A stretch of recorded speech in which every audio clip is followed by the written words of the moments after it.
Vamos agora, em continuidade, vamos realizar o interrogatório do réu Walter Souza Braga Neto.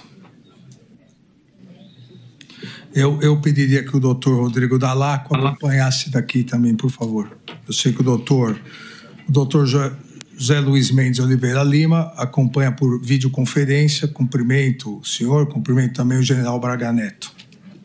Quem que é? Boa tarde, ministro. Boa tarde, ministro. Boa tarde, ministro Fux. Boa tarde, procurador-geral. Não, é um homem. Não estou falando. Não? Já liguei.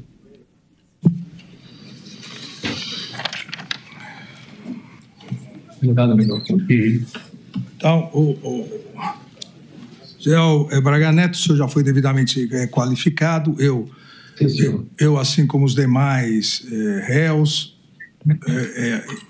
informo o senhor que o senhor tem direito ao silêncio e à não autoincriminação. Não há a necessidade, não há o compromisso de dizer a verdade. Onde o senhor reside? Rio de Janeiro, presidente. Rio de Janeiro. Profissão do senhor? Militar da Reserva, general da Reserva. O senhor já foi preso ou processado alguma vez? Eu estou preso, presidente. Fora essa vez? Fora essa vez, não, senhor. Eu sei que o senhor está. Eu que decretei. O senhor é casado, tem filhos? Casado, meus filhos são maiores. É verdadeira a acusação que lhe é feita?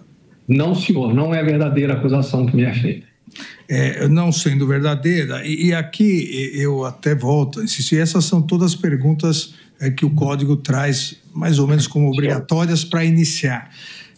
Tem algum motivo particular que o senhor poderia atribuir essas acusações ao senhor? Desconheço. O senhor conhece as testemunhas já inquiridas? Conheço, sim, senhor. Tem alguma suspeição, impedimento a apontar em relação a elas? Não, senhor, nenhum. Então, vamos iniciar aqui as questões mais específicas. E eu inicio, general Braga Neto, com a reunião ministerial de 5 de julho. E a minha primeira pergunta é exatamente essa. Por que o senhor estava presente? Porque o senhor havia se desincompatibilizado para poder ser candidato a vice-presidente. E era uma reunião ministerial. Por que o senhor estava presente? Presidente, eu estava encarregado de fazer o plano, eu já estava trabalhando no PL, estava encarregado de fazer o plano de governo, uma coisa que eu nunca tinha feito. E eu sempre visitava o presidente Bolsonaro, né?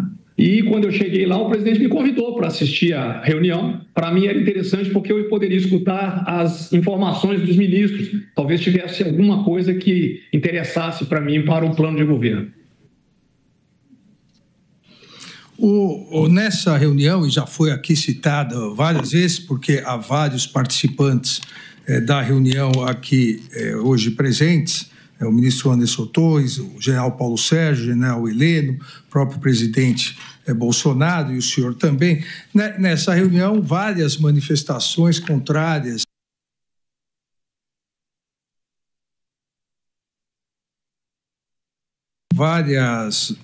manifestações, não com críticas, porque crítica, todos podem ser criticados, mas dizendo que haveria fraudes, dizendo que a Justiça Eleitoral era conivente, que a Justiça Eleitoral tinha um lado, manifestações... Sem som.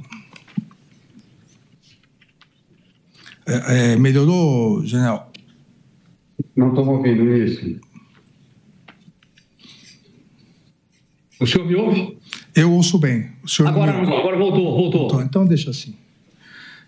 Então, voltando à questão, várias manifestações dentro do que foi o raciocínio lógico da denúncia do Procurador-Geral da República, incentivando a desinformação contra as urnas eletrônicas, pretendendo deslegitimar a Justiça Eleitoral e o próprio resultado das eleições.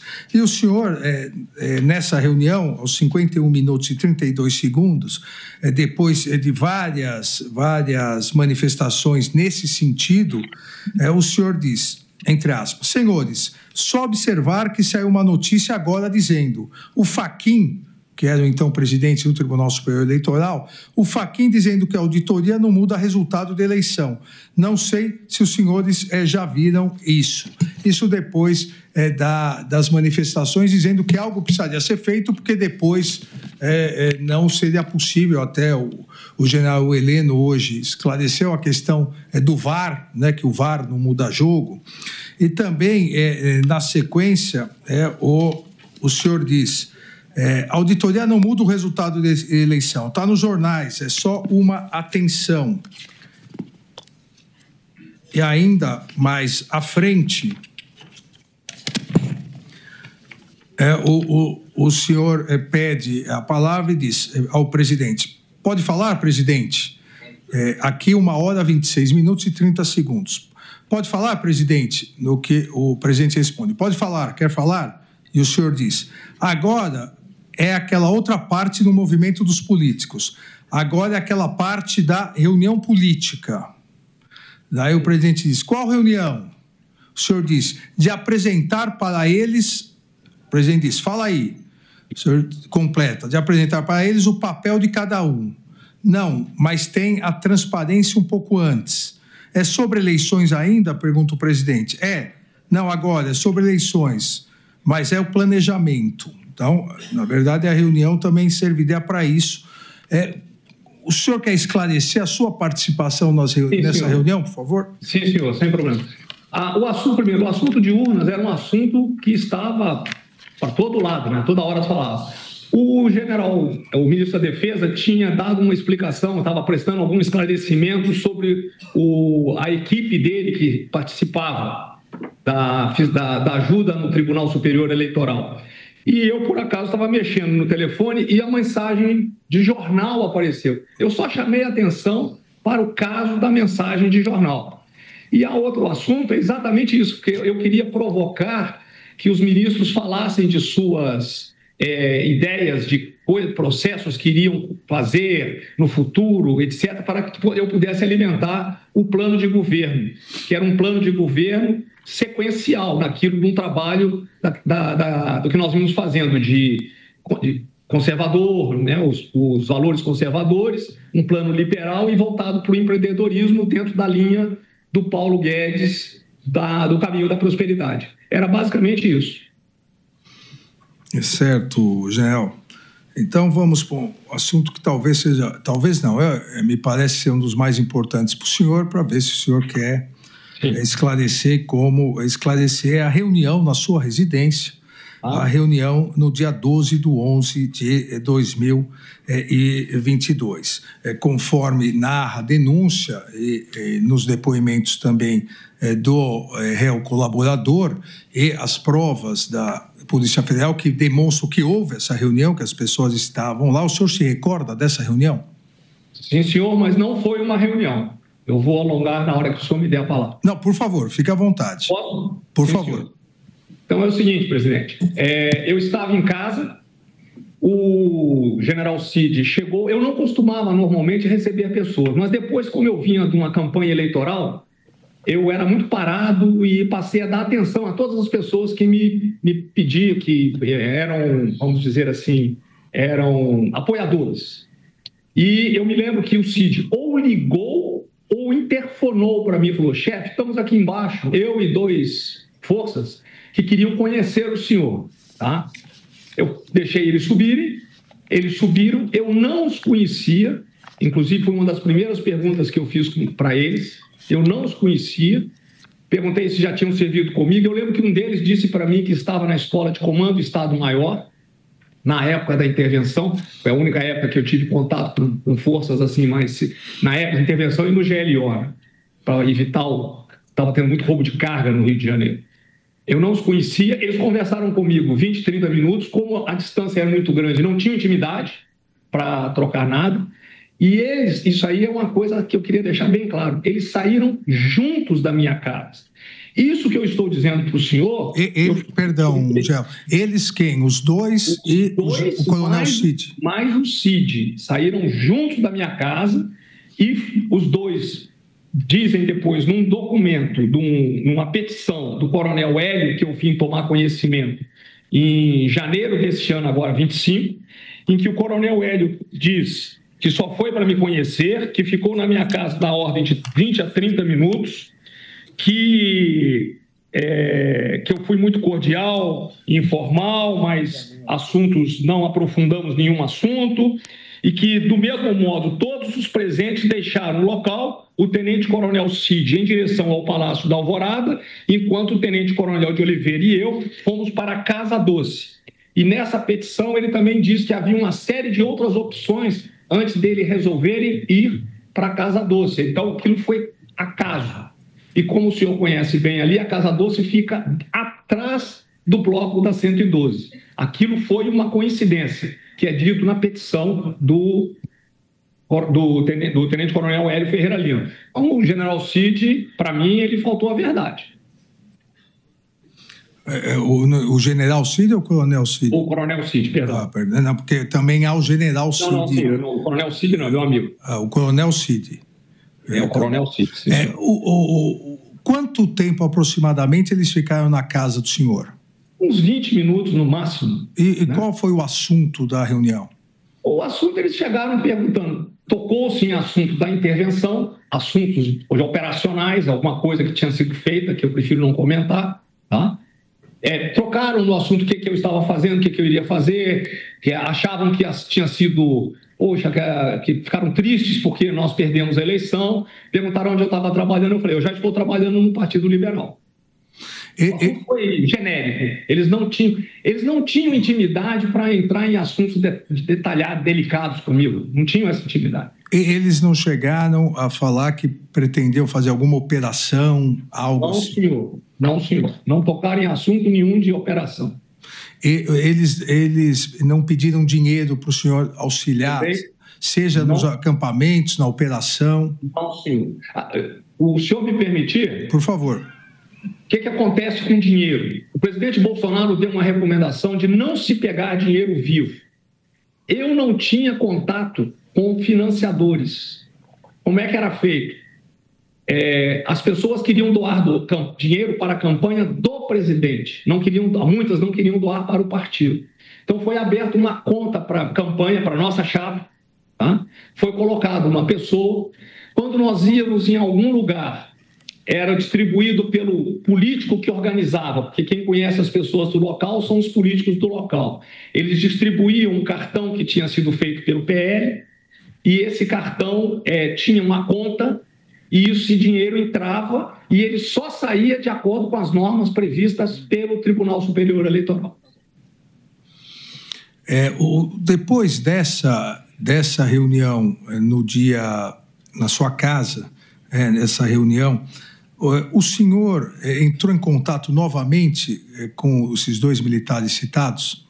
Nunca mais eu tive contato. Eles não constam nem meus contatos telefônicos. Eu nunca mais tive contato, nem por telefone, nem por mensagem. E com o coronel Cid, o senhor teve contatos novamente sobre essa reunião? Não, senhor. Não tive contato sobre essa reunião. Eles foram... Aquilo lá foi uma visita eu considerei uma visita de cortesia de pessoas que me apoiaram na campanha. O senhor, obviamente, acompanhou todas as testemunhas de acusação, defesa, todos os interrogatórios, e o senhor acompanhou que o réu colaborador, o tenente-coronel Cid, reiterou o que já havia dito dia 21 de novembro do ano passado, aqui no Supremo Tribunal Federal, que o senhor teria, num primeiro momento, pedido para ele entrar em contato com o tesoureiro do PL para arrumar o dinheiro para esses dois militares a que o senhor se referiu. E num segundo, que é o Rafael Oliveira e o Hélio Ferreira Lima. E ele teria dito que conversou com alguém do PL, um coronel, que seria um tesoureiro do PL, que disse que não seria possível, e aí o senhor teria arrumado, supostamente vindo de alguém do agronegócio, o dinheiro, e teria entregue a ele, no próprio Alvorada, o dinheiro numa caixa de vinho para ele entregar a esses dois militares. Isso não corresponde à realidade. O que tem de real aí, presidente, inclusive há um equívoco nesse ponto, porque o Cid mesmo conta que ele veio atrás de mim e perguntou se o PL podia arrumar algum dinheiro. Era muito comum, porque quando o presidente Bolsonaro, quando nós entregávamos esse recurso do presidente, veio muito recurso. Então era comum outros políticos, através ou do presidente Valdemar, ou do próprio presidente Bolsonaro, ou de outras pessoas, pedirem para pagar contas de campanha atrasadas, dentro do previsto. O Cid veio atrás, perguntou: general, o PL pode conseguir algum recurso que nós estamos precisando? Na minha cabeça tem alguma coisa a ver com campanha. Eu viro para ele, como está nos autos, falo assim: procura o Azevedo, procura o tesoureiro, que era o Azevedo. Ele procurou o Azevedo, eu deixei com o Azevedo, porque eu não sabia o que era. Procurou o Azevedo veio mais tarde para mim e falou assim: general, o dinheiro que o Cid quer, está precisando, nós não temos amparo para dar. Então eu falei: então morre o assunto. E morreu o assunto. Eu não tinha, como eu disse ao senhor, contato com empresários. Então eu não pedi dinheiro para ninguém e não dei dinheiro nenhum para o Cid. O senhor, em momento algum, entregou numa sacola de vinho o dinheiro ao tenente-coronel Cid? Eu não tinha esse dinheiro, eu não tinha contato com empresários. Os empresários eles estavam mais interessados no presidente Bolsonaro do que em mim, presidente. Então, todo o dinheiro era... Tanto é que foi pedido para abrir uma conta para a campanha dele, embora fosse para a chapa. E no final do pleito, nós ainda devolvemos um dinheiro para o PL. Essa reunião, dia 11, teria sido, segundo a narrativa ou desenvolvido na denúncia, teria sido o início do que depois, com o financiamento, deflagrou na Operação Punhal Verde e Amarelo e também a Copa 2022. O senhor teve conhecimento dessas duas operações? Ministro, eu só fui ouvir o nome dessas duas operações quando a mídia publicou. Eu nunca tinha ouvido falar nessas duas operações. General, uma outra questão que acho que merece ouvi-lo, né, no exercício, como eu tenho dito aqui desde o início, que é um importante exercício da autodefesa, o interrogatório,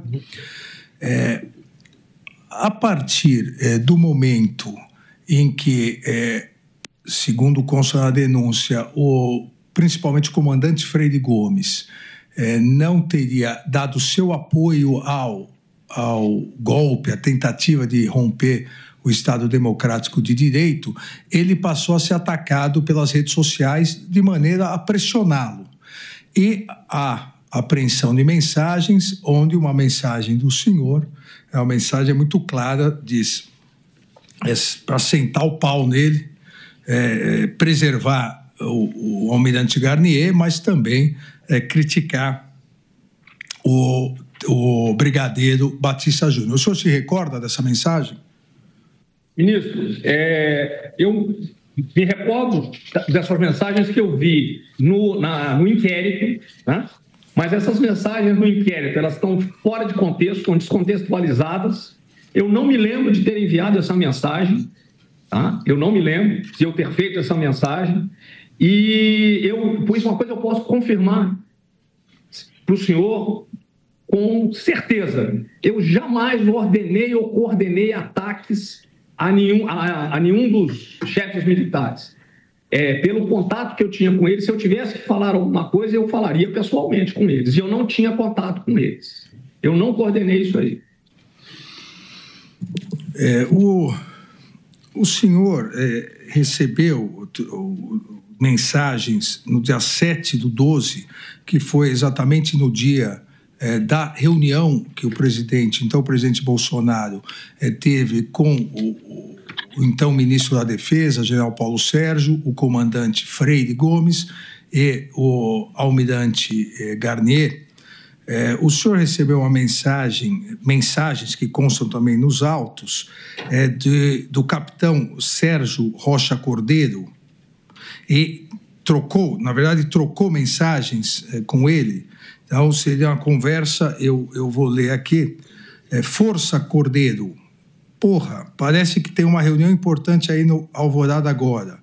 mostra esse vídeo para o comandante, bota essa para todo mundo ver. Cara, minha história é marcada por momentos como esse que a gente está vivendo. E uma mensagem dele enviada para o senhor: Força General. General, está havendo uma reunião importante, eu acredito. E acredito que o senhor esteja presente. Ele também mandando para o senhor. O Mário Fernandes mandando pro Cordeiro, Sérgio Rocha Cordeiro, a primeira mensagem, e o Mário Fernandes mandando para o senhor essa segunda mensagem, no mesmo dia em que estaria ocorrendo a reunião. O senhor se recorda de ter recebido essa segunda mensagem? Eu repito: Força General. General, está havendo uma reunião importante agora na Alvorada, eu acredito. E acredito que o senhor esteja presente. Se recorda ou não? Eu não me recordo de ter lido a mensagem, de ter visto a mensagem ou ouvido. Era vídeo? Era áudio, presidente? Não, era mensagem de WhatsApp. O que eu me lembro, eu não respondi essa mensagem dele. Eu dei uma olhada assim e não me lembro. Não, eu tenho certeza que eu não respondi. Nem tomei conhecimento. Certo. Há um vídeo também que circulou nas redes sociais. No final do ano, o senhor compareceu ao acampamento. Não era acampamento, o senhor estaria saindo do Palácio, no Cercadinho, no conhecido então como Cercadinho, e teria dado declarações quando os populares chegaram até o senhor, teria dado declarações: não acabou, calma, fiquem tranquilos. O senhor gostaria de esclarecer esse vídeo que acabou viralizando, né, nas redes sociais? Isso aí é até bom, presidente, para ficar bem claro isso aí. Eu não costumava parar ali na frente do Palácio, porque normalmente tinha muita gente. O próprio presidente tinha falado para mim para tomar cuidado para não parar ali. Naquele dia tinha pouca gente, tinha uma senhora na chuva com uma criança chorando, fazendo sinal para mim, pedindo para parar para tirar uma foto comigo.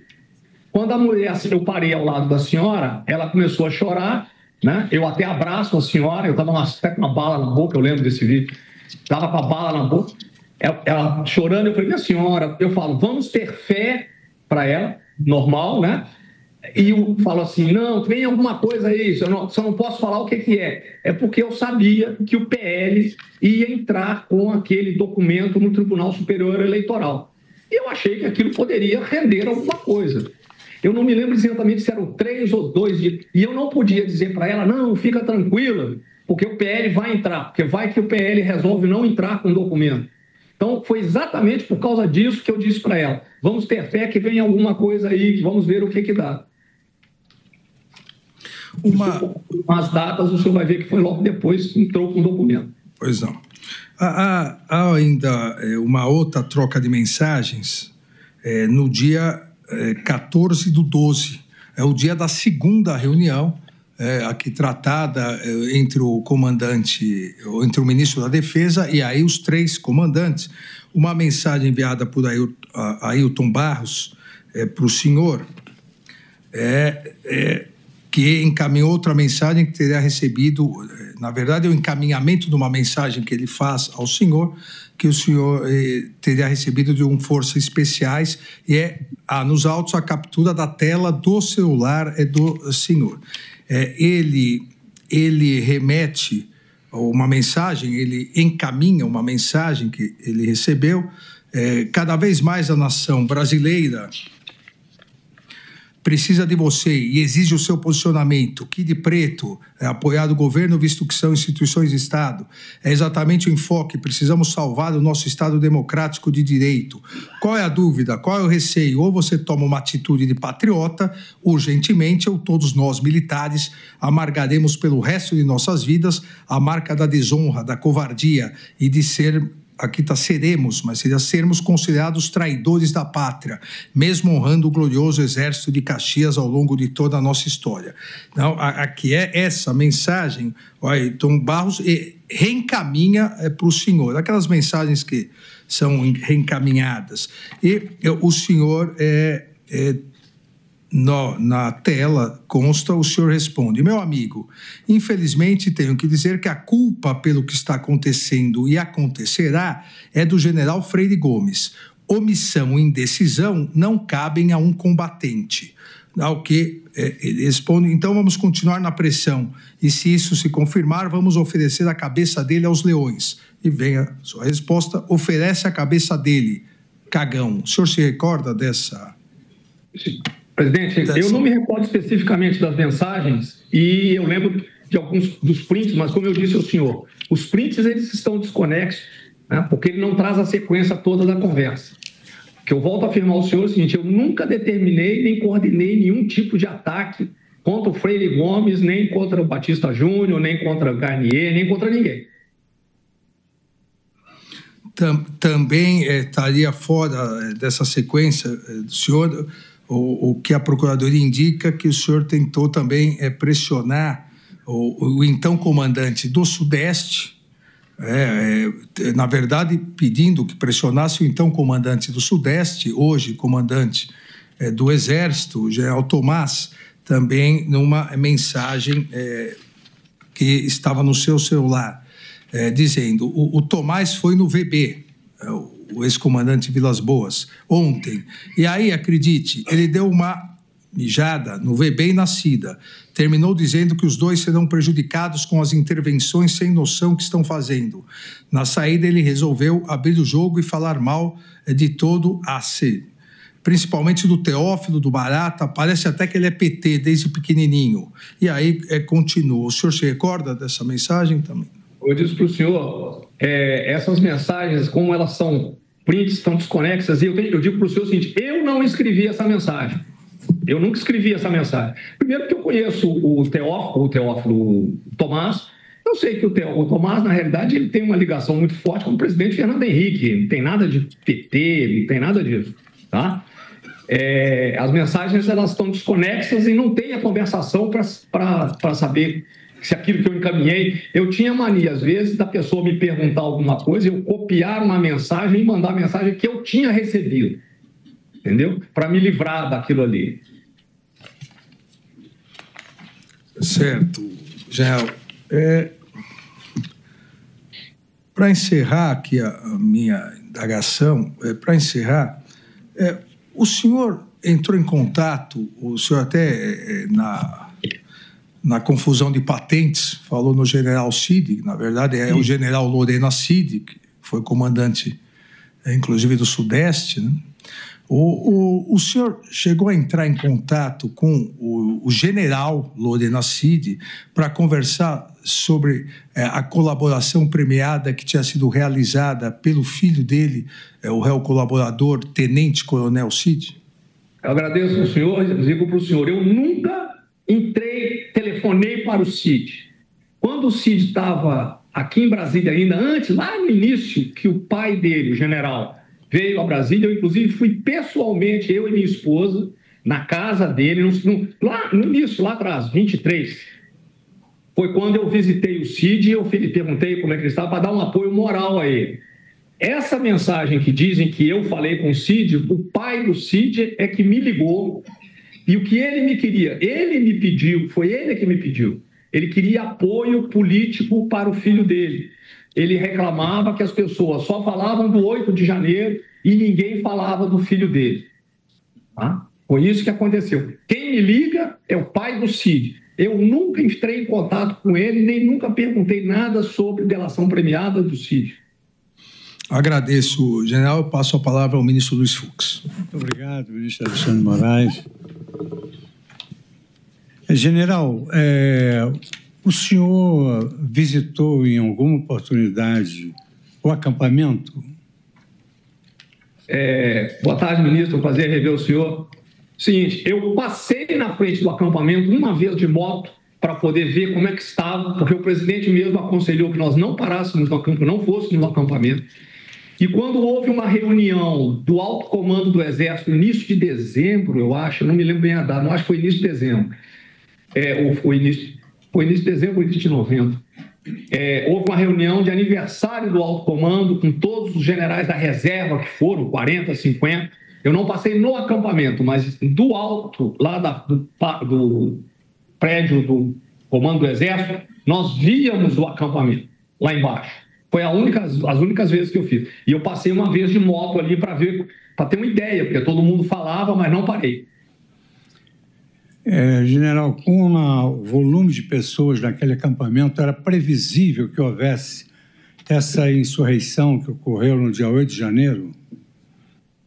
Presidente, as informações que eu recebia do acampamento, assim, as informações que eu digo com as pessoas que eu encontrava, com a própria dona Cida, que às vezes frequentava o acampamento, e que o pessoal comentava, na própria igreja lá, o pessoal tinha gente que ia no acampamento, era que era um lugar pacífico, né?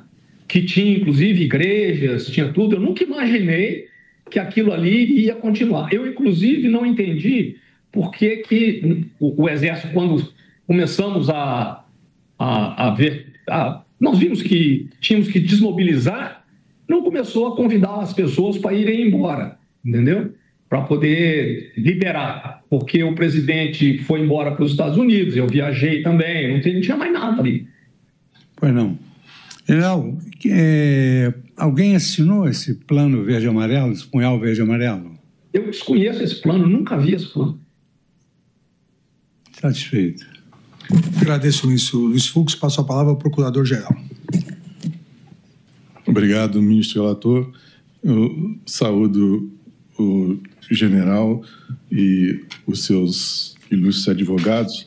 E a minha indagação, senhor presidente, é o seguinte: nas buscas e apreensões que foram realizadas na sede do Partido Liberal, foi encontrada na mesa do assessor do general que está sob interrogatório, o assessor dele chamado Coronel Flávio Botelho Peregrino, uma pasta com o nome Memórias Importantes.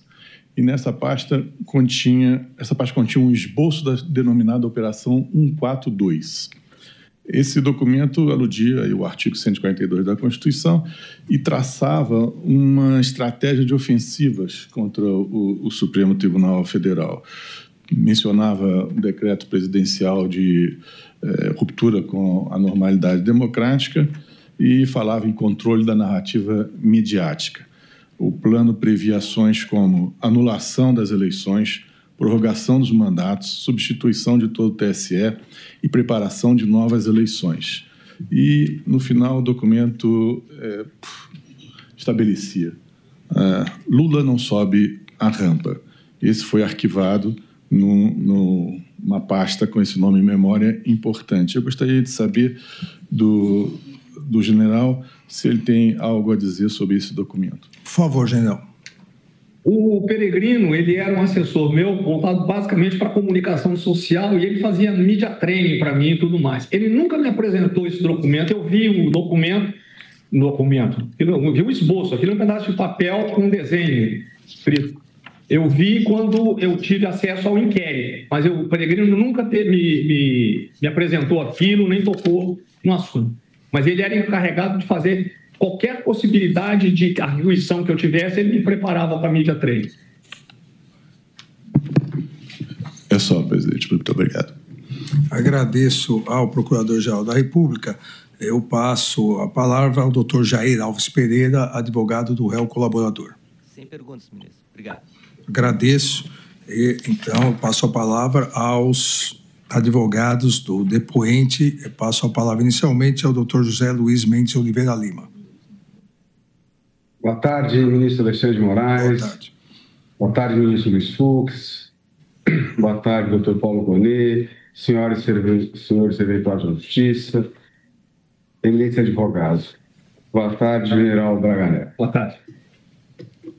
No ano de 2021, Sim. foi instituída a Comissão de Transparência Eleitoral. As Forças Armadas naquela oportunidade foram representadas pelo general da divisão Éder Garcia Portela. Sim. Durante as eleições de 22, essa comissão fez um relatório de fiscalização do sistema eletrônico. O senhor teve ciência desse relatório, general? Eu sabia que tinha o relatório, mas eu tenho por norma, toda vez que eu saio de uma função, eu não me intrometo mais naquele local. Isso aí é uma função relativa ao novo ministro da Defesa. Eu tomei ciência que havia o relatório, aquela ciência que sai na mídia só. Em novembro de 22, general, o senhor recebeu do Mauro Cid um documento nominado. Sim. Bolsonaro Minuto Defesa 0611, semifinal. Endereçado ao então ministro da Defesa, general Paulo Sérgio Nogueira de Oliveira. Esse documento aponta supostas fraudes nas urnas eletrônicas. O senhor participou, objetivamente, da elaboração desse documento? Para ser sincero, eu tinha muito documento que eu recebia muita mensagem. Então, eu não me lembro nem de ter recebido esse documento. Tá? Não me lembro de ter recebido e não participei essas reuniões que tratavam sobre questões de urnas eletrônicas, eu não participava delas. E por que o Mauro Cid teria encaminhado isso ao senhor? Muitas pessoas tinham na cabeça que eu era a pessoa, o braço direito do Bolsonaro, eu estava ligado porque eu era candidato a vice-presidente, para me dar conhecimento, porque eu tinha sido candidato a vice-presidente, porque eu estava no PL, eu não sei o motivo que ele me fez. E o senhor discutiu esse documento com o Mauro, não. Com o general Paulo Sérgio Nogueira ou com alguma outra pessoa? Não, senhor, nunca discuti esse documento com ninguém. Na opinião do senhor e pela experiência do senhor, a eleição de 2022 teve fraude? Não, senhor, teve fraude. General, eu vou precisar ser específico, mais específico sobre algumas questões que foram colocadas, ministro Alexandre, rapidamente. Eu preciso ser mais... O senhor tem conhecimento, o senhor teve conhecimento, na época, de qualquer tipo de plano que atentasse contra a vida de ministros, entre eles o eminente ministro Alexandre de Moraes, ou integrantes do Poder Executivo? Doutor, é o seguinte, eu fui para fora do Brasil, fiquei 9 meses numa área de combate numa brigada australiana defendendo a democracia. Eu sou um democrata, eu não queria participar de um plano, apoiar um plano que falasse de atentado contra autoridades do legislativo, autoridades do executivo, não queria participar de um plano desse. O senhor participou da discussão de alguma elaboração de algum outro plano? Não, senhor, não participei.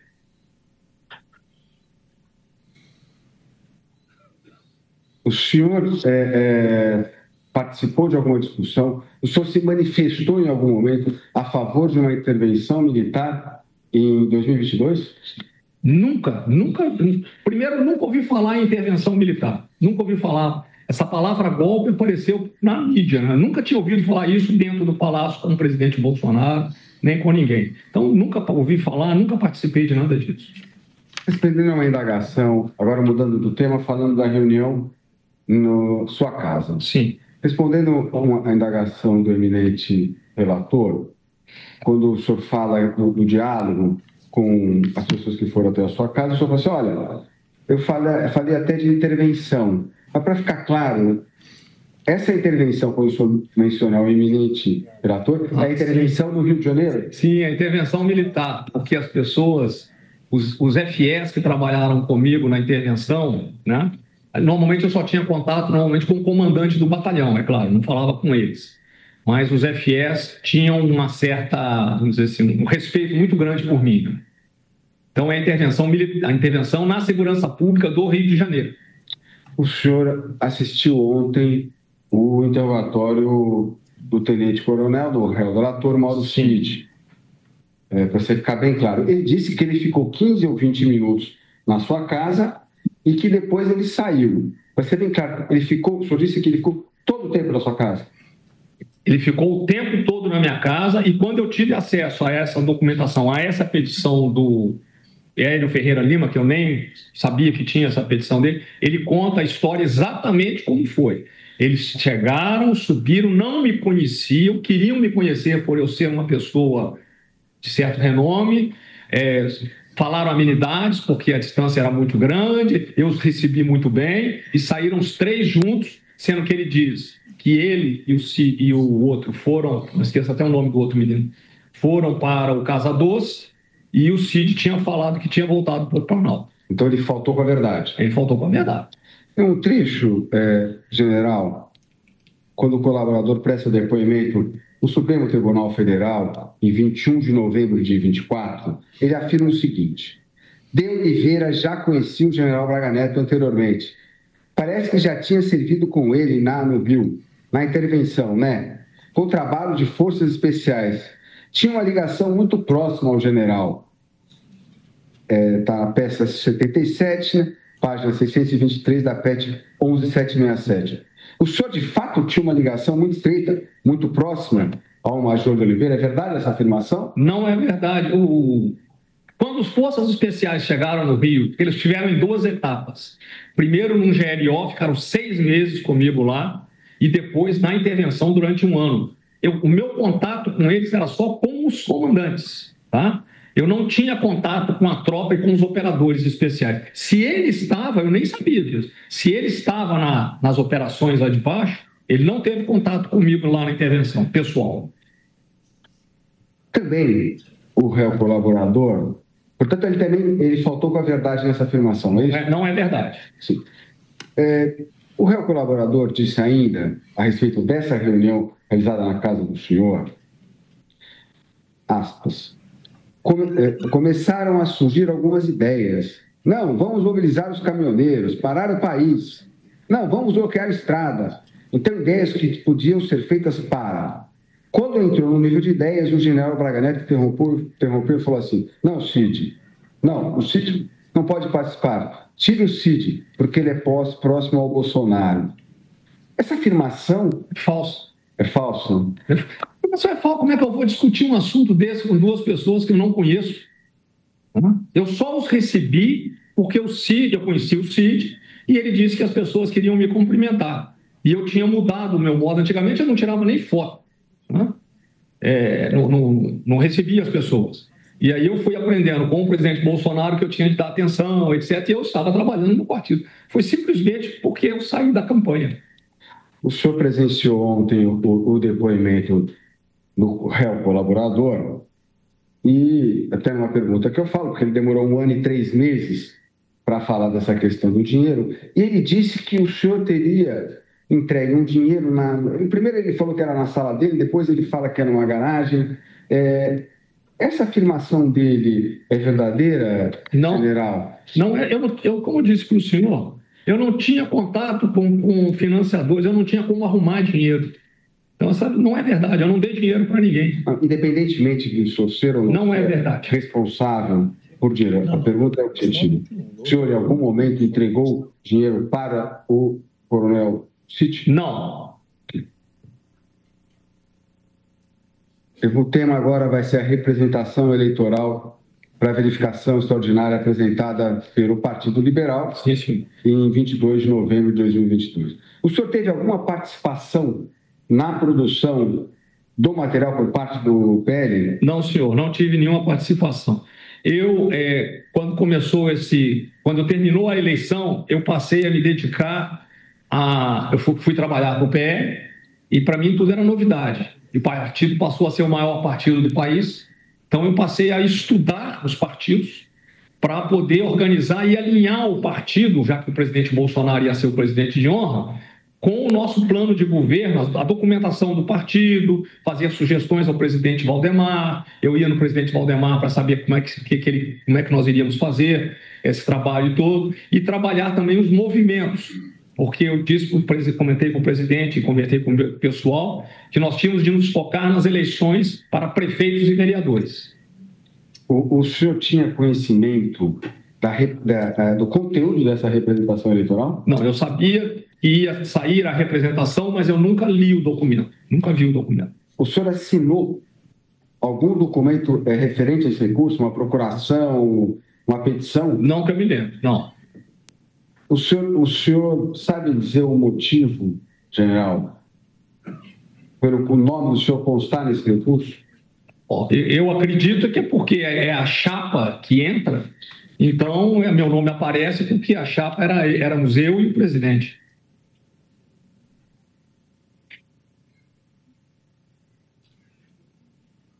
Em dezembro de 22, sim, o senhor teve uma série de trocas de mensagem com Ailton Gonçalves Barros. Quando o senhor conheceu o senhor Ailton Barros? Eu não conhecia o Ailton, eu fui conhecer o Ailton no PL. Tinham alguns candidatos lá do Rio de Janeiro que vieram e me chamaram para poder tirar foto com os candidatos. Foi quando eu conheci o Ailton. Eu conheci o Ailton de nome no Exército, porque ele tinha sido excluído do Exército. E como é que ele consegue o seu WhatsApp? A todas as pessoas que iam lá pediam meu telefone, eu pegava o meu telefone com o secretário, todos eles pegavam o meu, tentavam pegar o do Bolsonaro, às vezes pediu do Bolsonaro, ele mandava eu dar o meu. O senhor fez alguma reunião com ele? Nunca tive reunião com o Ailton. Nunca tive. Ele é uma pessoa influente no Exército? Não, o Ailton foi excluído do Exército, não tem influência no Exército.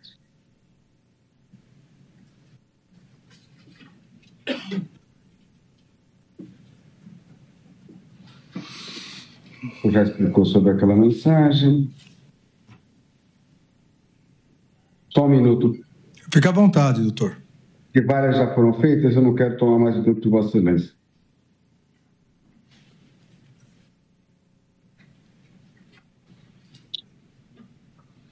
Em determinado momento, general, o réu colaborador, o senhor já apontou que ele faltou com a verdade em algumas oportunidades, ele fala o seguinte: Mauro Cid afirmou em sua delação que o general Braga Neto ele estava rachado com os generais da ativa. Então, o general Ferro Gomes, o general, ao conversava com o general Braga Neto, né, até por algumas críticas que andava fazendo, porque ele achava que os generais eram frouxos, melancias. A pergunta a respeito dessa fala do réu colaborador: por qual motivo, se é que é verdade, que o senhor estava rachado com os generais da ativa? Como eu disse para o senhor, eu não sei de onde tirou essa ideia. Eu nunca estive rachado com oficiais nenhum da ativa. Eu não os procurava em virtude do seguinte: eu era um candidato a vice-presidente, eles estavam na ativa, eu estava na reserva, eu estava trabalhando num partido político, então eu evitava o contato, estava tendo aquelas manifestações, então eu evitava o contato exatamente para não misturar isso com a parte profissional. Mas, ao contrário, eu prezo muito o Freire, não estava rachado com ninguém. Agora, eu evitava, eu não me comunicava. Podem procurar, não tem contato meu, eu tenho até os telefones deles no meu telefone, mas não tem contato meu com nenhum 4 estrelas ou comandante naquela época. General, o senhor, em algum momento, o senhor teve alguma discordância em relação ao general Ferreira Gomes e ao brigadeiro Batista Júnior? Não é discordância, eu não concordava, só é uma questão de empatia. Eu passava todo dia de manhã, uma vez de manhã e uma vez de tarde, porque o presidente, quando o pessoal fala que ele estava deprimido, ele estava com aquela doença na perna, era uma coisa muito feia, aquilo estava batendo muito o presidente e não conseguia curar. E eu achava que faltava da parte deles uma empatia maior para saber do presidente, dar uma atenção maior ao presidente. Às vezes que eu passava lá, eu perguntava: vieram aqui, não tinha essa informação. Eles não procuravam. E antes viviam procurando o presidente. Era só isso. Era uma questão de empatia, de falta de empatia deles com o presidente naquele caso que ele estava abatido em virtude da doença que ele estava sofrendo. General, qual a relação, já mudando para um outro tema, qual a relação do senhor com o general Mário Fernandes? Olha, eu conheço o Mário. O Mário trabalhou aqui comigo. Comigo não. O Mário trabalhou mais com o ministro Ramos, um general Ramos. O Mário era chefe do Estado-Maior aqui quando eu cuidava da Olimpíada, ele trabalhava com o Ramos na DR. Depois ele foi com o Ramos para o Palácio e trabalhava com o Ramos. Primeiro, eu acho que ele foi chefe de gabinete, depois ele foi secretário executivo. Então, o contato meu com o Mário era esse. Um militar considerado um excelente profissional, mas ele não tinha contato direto comigo, não tinha muito contato comigo. O acampamento, o tema agora é acampamento. O senhor, de alguma forma, tentou interferir na atuação da Polícia Federal que realizou apreensões nos acampamentos? Nunca. Eu não tinha nem poder para isso. Eu saí do governo, eu deixei o Ministério 31 de março e deixei o governo 1º de julho. Né? Gabinete de crise. Sim. Foi apreendido um HD que possui um documento chamado Gabinete de Crise, na qual consta o nome do senhor como coordenador geral desse gabinete de crise. O senhor tem conhecimento desse documento? Só fui saber disso quando apareceu na mídia. Tá? Apareceu na mídia. As pessoas tinham mania de usar o meu nome. Cansei de ver pessoas usando o meu nome. Outro dia eu estava comentando com alguém que era surpreendido às vezes que faziam um evento fora e quando começavam a me ligar perguntando se eu ia no evento, porque o meu retrato estava no evento. Eu não sabia desse gabinete, só tomei conhecimento quando apareceu na mídia. Onde o senhor estava, general, durante os atos antidemocráticos de 8 de janeiro de 23 e qual a sua opinião sobre aqueles atos? Olha, o que aconteceu? Eu fiquei em Brasília, como eu estava trabalhando com o PL, eu não podia simplesmente parar de trabalhar. Estava começando a trabalhar, aprendendo. Então, eu peguei a dispensa de Ano Novo, depois do Natal. Então, no dia 26 de dezembro, de manhã cedo, eu saí de Brasília e vim para o Rio de Janeiro. Tá? No dia 8, eu estava, da parte da manhã, na praia, como eu sempre faço, vou jogar vôlei. E à tarde, meu cachorro deu um problema, né? Porque a minha esposa brinca que é o meu neto. Meu cachorro deu um problema e eu estava no veterinário naquela hora. Né? E o meu filho, eu acho que foi meu filho ligou e contou para mim o que estava acontecendo, quando eu ligar a televisão, mas aí eu só pude ver quando eu cheguei em casa. Eu não esperava aquilo ali. Para mim, aquilo ali, porque as manifestações de direita são sempre manifestações ordeiras. Eu nunca vi manifestação de direita que não fosse ordeira. Eu não gosto de usar muito a palavra direita, eu prefiro conservadores, né? Mas os conservadores são ordeiros. Quando eu vi aquilo para mim me horrorizou. Aquilo ali para mim é vandalismo, né? O que houve ali para mim foi vandalismo. O senhor, de alguma forma, participou, estimulou, se reuniu com algum dos manifestantes